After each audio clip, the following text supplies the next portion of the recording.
है स्पेशली, वो क्षेत्रमिति में खास तौर से चतुर्भुज के क्षेत्रफल और परिसीमा से संबंधित है। ठीक है, ये बहुत ही इंपॉर्टेंट टॉपिक होता है जो कि लगभग हम अगर समझें तो एकदम 6-7 के बच्चों से स्टार्ट करते हुए और ऊपर में टॉप लेवल तक कंपटीशन के जो एग्जाम्स होते हैं उसमें भी उपयोग होता है।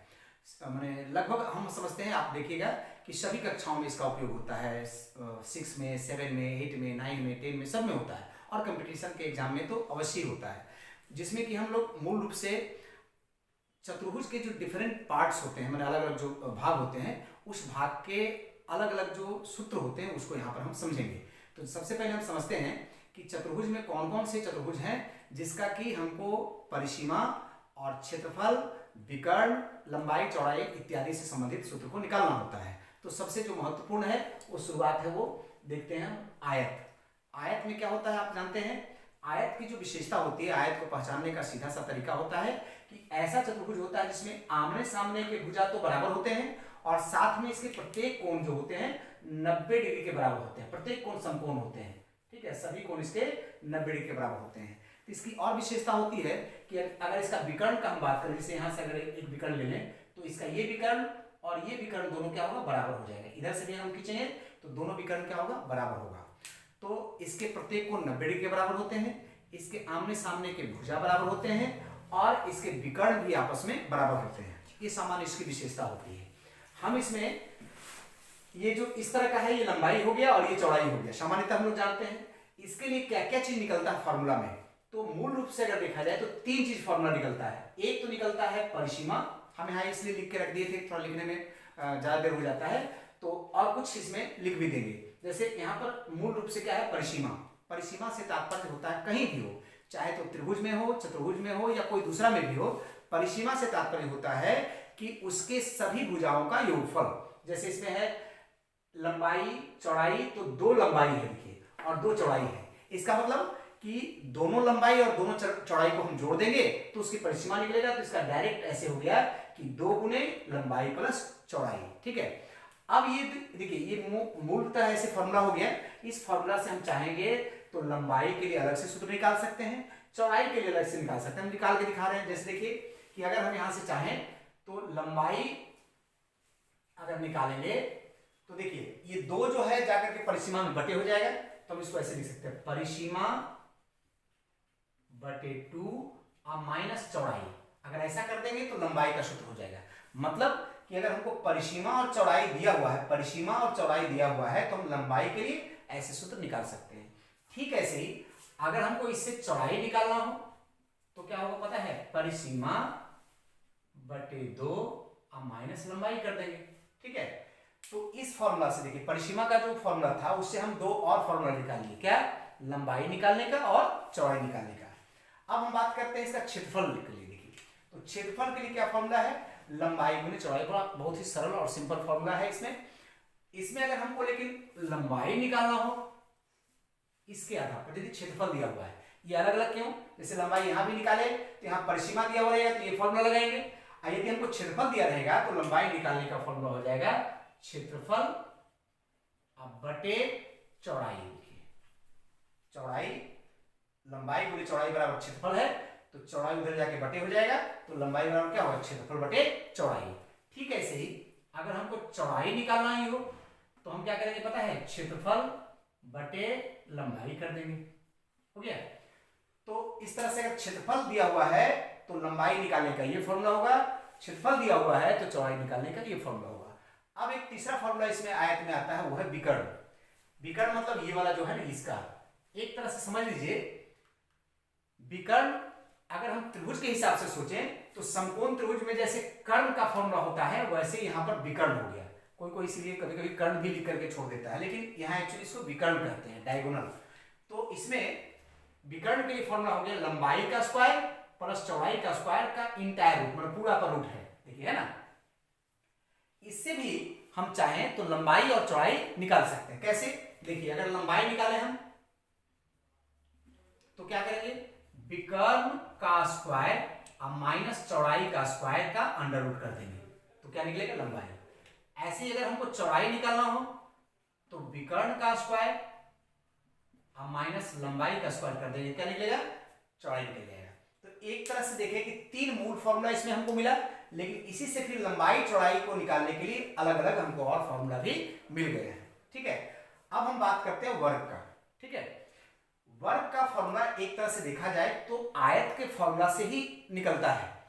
सिर्फ इसमें क्या है कि इसमें देखिए लंबाई और चौड़ाई अलग अलग होता है आयत में, और इसमें लंबाई और चौड़ाई दोनों बराबर हो गया, मतलब कि सब बराबर है। इसमें चारों भुजा आपस में क्या है? बराबर है। प्रत्येक कोण समकोण तो होता ही है, 90 डिग्री का होता है, और इसमें जो लंबाई चौड़ाई अलग अलग था वो अलग अलग नहीं है, बराबर है। हम इस भुजा को जैसे ऐसे मान ले, ए मान ले तो ये भी ए हो जाएगा। ठीक है, एल मान ले तो एल हो जाएगा। तो इस प्रकार से अगर इसकी परिसीमा निकालेंगे तो हम करेंगे 4 गुने भुजा। ठीक है, और यहां से अगर भुजा निकालना चाहे, देखिए वर्ग की भुजा, तो देखिए परिसीमा अगर दिया हुआ तो 4 से अगर बटे कर देंगे हम, परिसीमा में बटे कर देंगे 4, तो क्या निकल जाएगा? हमको भुजा निकल जाएगा। इसका मतलब भुजा निकालने के लिए अगर परिसीमा दिया हुआ तो परिसीमा में 4 से भाग दे देंगे। ठीक है, ऐसे देखिए क्षेत्रफल बराबर हुआ भुजा का स्क्वायर। अगर हमको क्षेत्रफल दिया हुआ है उससे अगर भुजा निकालना है तो हम भुजा के लिए क्या करेंगे कि जो वर्ग का क्षेत्रफल दिया हुआ है उस वर्ग के क्षेत्रफल का वर्गमूल निकाल लेंगे। क्या समझे? उल्टा वर्ग के क्षेत्रफल का क्या करेंगे? वर्गमूल निकालेंगे, तो क्या निकल जाएगा? हमको भुजा निकल जाएगा। अब देखिए यहाँ एक, यहां से इसको ये वाला तो खैर ऐसे निकल जाएगा। विकर्ण के लिए क्या दिया हुआ है? √2 गुने भुजा। इससे अगर हमको भुजा निकालना हो, विकर्ण अगर दिया हुआ है तो विकर्ण बटे √2 हो गया। ठीक है, तो देखिए ये भुजा निकालने का 3 फॉर्मूला इसमें आ गया। वर्ग की भुजा निकालने का 3 फॉर्मूला आ गया है, लेकिन ये तीनों फॉर्मूला अलग अलग स्थितियों में लगेगा।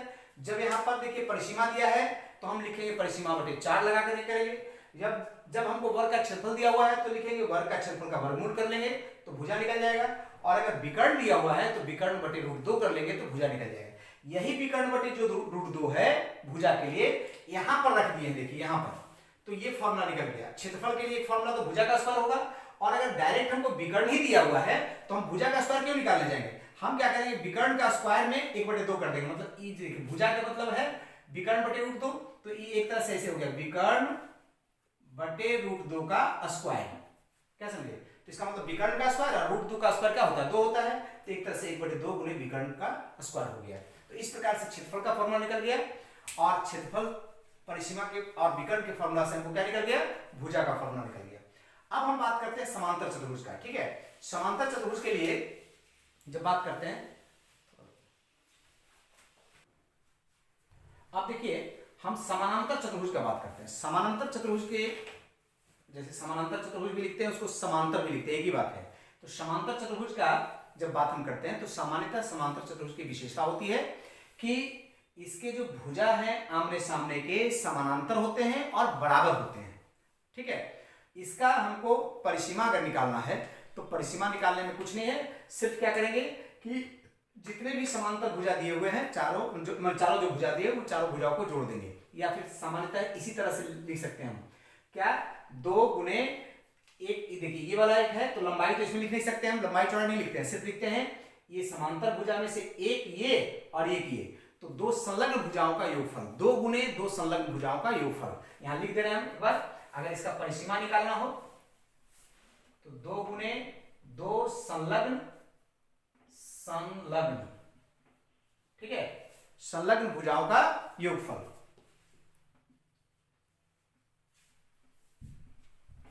संलग्न भुजा का मतलब क्या होता है?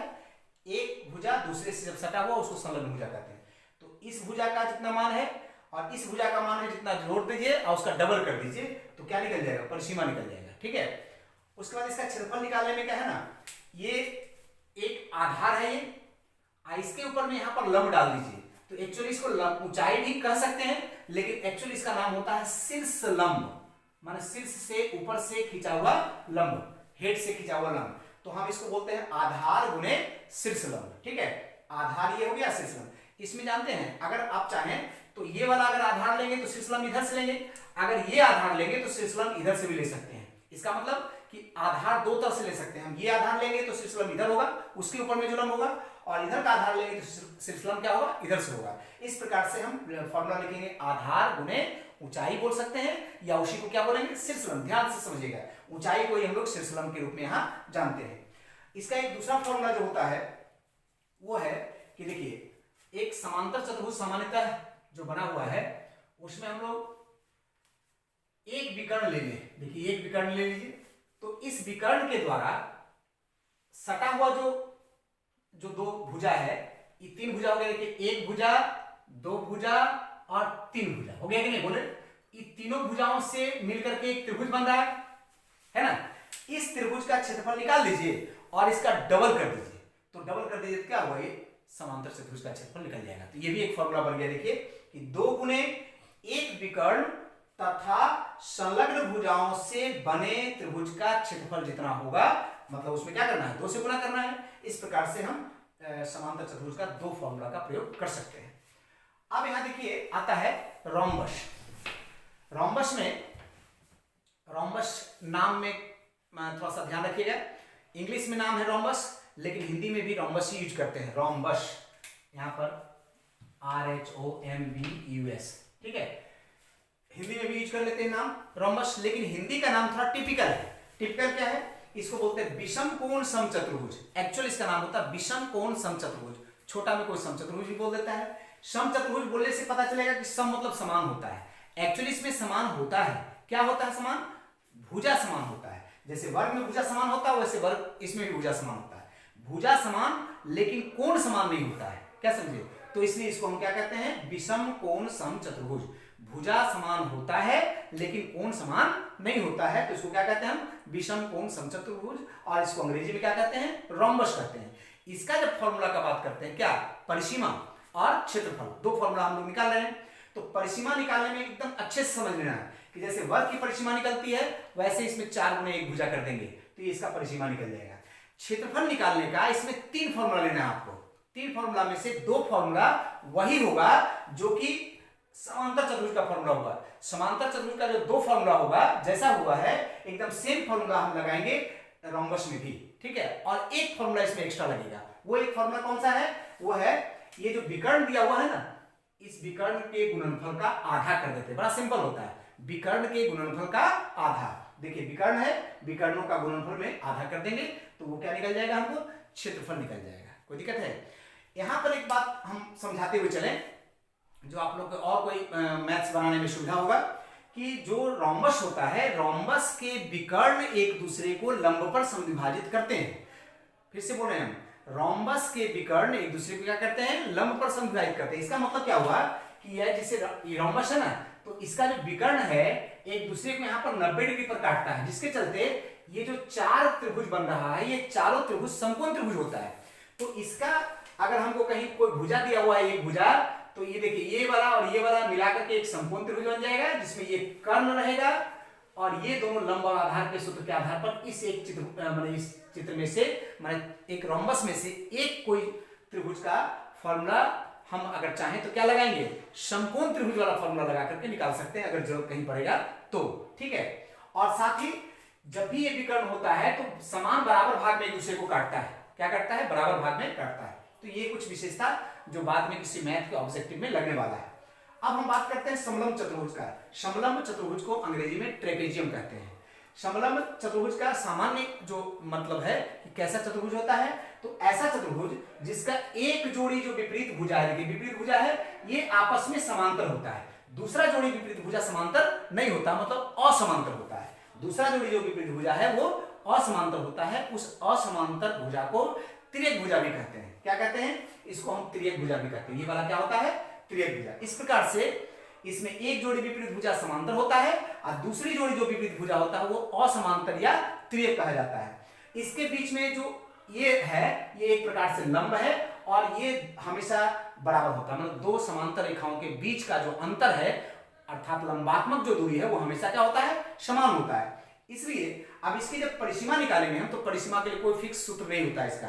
परिसीमा निकालने में सिर्फ क्या करेंगे कि जो जो भुजा दिया हुआ हमको चारों भुजा, उस चारों भुजा को जोड़ेंगे, मतलब समांतर भुजा का मान जितना दिया हुआ दोनों का वो जोड़ देंगे और असमांतर भुजा का जो लंबाई दिया हुआ वो दोनों जोड़ देंगे, चारों भुजाओं को जोड़ देंगे तो परिसीमा निकल जाएगा। लेकिन क्षेत्रफल जब निकालेंगे हम, तो क्षेत्रफल निकालने में क्या करेंगे कि एक तरह से देखिए ऊंचाई एक तरह से हो गया, तो समांतर भुजाओं का योग कर देंगे, ठीक है, समांतर भुजाओं का योग और गुने समांतर भुजाओं के बीच का जो दूरी है, अर्थात लंबात्मक दूरी या लंबाई या ऊंचाई बोल सकते हैं, वो गुना कर देंगे तो ये निकल जाएगा क्षेत्रफल। और इस प्रकार से एक निश्चित आकार वाला जो चतुर्भुज होता है ये आपको देखने में यही होता है 5। एक है आयत, दूसरा है वर्ग, तीसरा है समांतर चतुर्भुज, उसके बाद है रोम्बस, उसके बाद है समलंब चतुर्भुज। 5 ही आकार के होते हैं।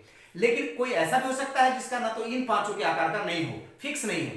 तो जैसे कैसा हो सकता है, जैसे मान लीजिए दिया हुआ है यहां पर, ऐसे हम ऐसे बोल दे रहे हैं कि ऐसा कोई आकार है, इसमें ना तो वो आयत है, ना ही वर्ग है, ना समांतर चतुर्भुज, कुछ नहीं है।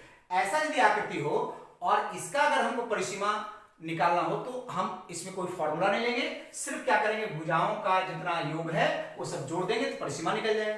क्षेत्रफल जब निकालना होगा तो इसके लिए निश्चित तौर पर ज्यादातर एक विकर्ण दिया हुआ होना चाहिए। अगर विकर्ण दिया हुआ नहीं रहेगा तो नहीं बनेगा। तो 2 स्थितियां हो सकती है, एक विकर्ण दिया रहेगा और सभी भुजाएं अगर दिया हुआ रहेगा तो क्या करेंगे जानते हैं कि ये वाला विकर्ण जो आएगा, ये विकर्ण है, इस विकर्ण को लेकर के और ये 2 भुजा को लेकर के एक त्रिभुज बन जाएगा। तो एक त्रिभुज इधर बनेगा और एक दूसरा त्रिभुज इधर बनेगा, दोनों त्रिभुज का क्षेत्रफल निकाल लेंगे और दोनों त्रिभुज के क्षेत्रफल को जोड़ देंगे तो चतुर्भुज का क्षेत्रफल निकल जाएगा। बड़ा सिंपल तरीका है। दूसरा एक तरीका है कि इसमें कभी कभी एक विकर्ण दिया रहता है और इसके ऊपर से एक शीर्षलंब डाल देते हैं और इसके ऊपर से भी एक शीर्षलंब डाल देते हैं, तो इस त्रिभुज का क्षेत्रफल शीर्षलंब दिए रहने के चलते निकल जाता है और इसका भी त्रिभुज का क्षेत्रफल शीर्षलंब दिए हुए के चलते निकल जाता है। तो इस किसी भी तरह से हम इस दोनों त्रिभुज का क्षेत्रफल निकालते हैं और दोनों को जोड़ देते हैं और इस प्रकार से चतुर्भुज का क्षेत्रफल निकलता है। तो अगर कोई एक निश्चित आकार जैसे यहाँ पर दिया हुआ है कि माने आयत जैसा या वर्ग जैसा नहीं है, तो उसमें हम लोग जब भी करते हैं तो एक विकर्ण लेते हैं और उस विकर्ण से उस चतुर्भुज को 2 बराबर माने 2 भागों में बांट देते हैं और दोनों त्रिभुज जो बनता है उस दोनों त्रिभुज का क्षेत्रफल निकाल करके जोड़ देते हैं तो चतुर्भुज का क्षेत्रफल निकलता है। जैसे यहाँ पर उसको सूत्र के जैसा बना दिए हैं कि मान लीजिए ये वाला जो विकर्ण है, इस विकर्ण का नाम है डी, ठीक है, और यहाँ पर से शीर्षलंब जो डाले हैं एक H1 है और दूसरा मान लीजिए कि H2 है, तो इसका क्षेत्रफल क्या होगा, हाफ गुने विकर्ण गुने H1 प्लस H2, ठीक है। तो ये मूल रूप से फॉर्मूला क्षेत्रमिति के संदर्भ में आयत, वर्ग ये सब के बारे में है। लेकिन इसमें कभी कभी एक अलग टाइप का एक प्रश्न आता है जिसको कहते हैं खर्च संबंधी प्रश्न, इस पर आधारित आता है। जैसे कभी कभी कोई घेरा है, बोल देगा कि आयताकार घेरा है, उस आयताकार घेरा को फेंस करना मतलब बाउंड्री लगाना है या कुछ करना है तो उसमें क्या खर्च आएगा।